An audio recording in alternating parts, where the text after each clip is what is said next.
आज मैं आपके समक्ष ऐसी ही एक मोटिवेशनल हिंदी स्टोरी लाया हूँ जो आपको मोटिवेट तो करेगी ही, साथ ही आपको अपने आप को इम्प्रूव करने का रास्ता भी बताएगी। बस आपको इस कहानी को पूरा पढ़ना होगा। कई सालों पहले किसी एक राज्य में एक राजा राज करता था। इस राजा को घोड़े पालने का बहुत शौक था। इस राजा के पास वैसे तो कई सारे घोड़े थे, लेकिन इसके पास 4 ऐसे जंगली घोड़े थे जो इस राजा को काफी पसंद थे।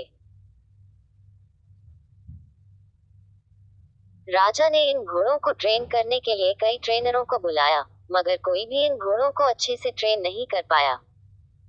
जब भी कोई इन पर बैठने की कोशिश करता तो यह उसे तुरंत अपनी पीठ से फेंक देते या उसे लात मार देते। राजा को घोड़े प्यारे बहुत थे, इसलिए ट्रेनरों को सख्त वार्निंग दी जाती थी कि इन पर जोर जबरदस्ती ना की जाए, यानी कि इन्हें मारा पीटा ना जाए। कई महीने निकल गए मगर कोई भी ट्रेनर घोड़ों को अच्छी तरह से ट्रेन करने में सक्षम नहीं हो पाया।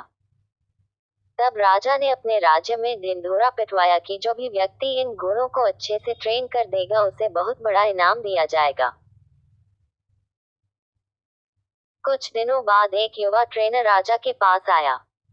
राजा ने अपनी शर्त की घोड़ों की ट्रेनिंग बिना मार पिटाई होनी चाहिए, ऐसा उस युवा को बताई। युवा ने राजा की शर्त मान ली और अपनी तरफ से भी राजा के सामने 2 शर्तें रख दी।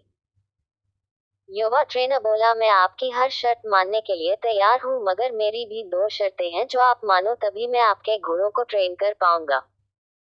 राजा ने कहा, पहले शर्तें तो बताओ।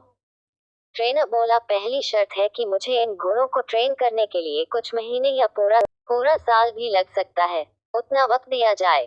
और दूसरी शर्त यह है कि इन घोड़ों के खाने पीने रहने का बंदोबस्त पूरा मुझ पर छोड़ दिया जाए। राजा के पास कोई और विकल्प था नहीं। कोई भी ट्रेनर आज तक घोड़ों को टर्न करने में सफल नहीं हो पाया था और अब तो नए ट्रेनर्स भी आने बंद हो गए थे। राजा ने युवा ट्रेनर की सारी शर्तें मान ली और घोड़े उसे सौंप दिए। युवा ट्रेनर अगले दिन से ही एक बड़े से बाड़े में इन घोड़ों लेकर गया और वहां सबको खुला छोड़ दिया। ट्रेनर बाड़े के किनारे किनारे पर दौड़ने लगा।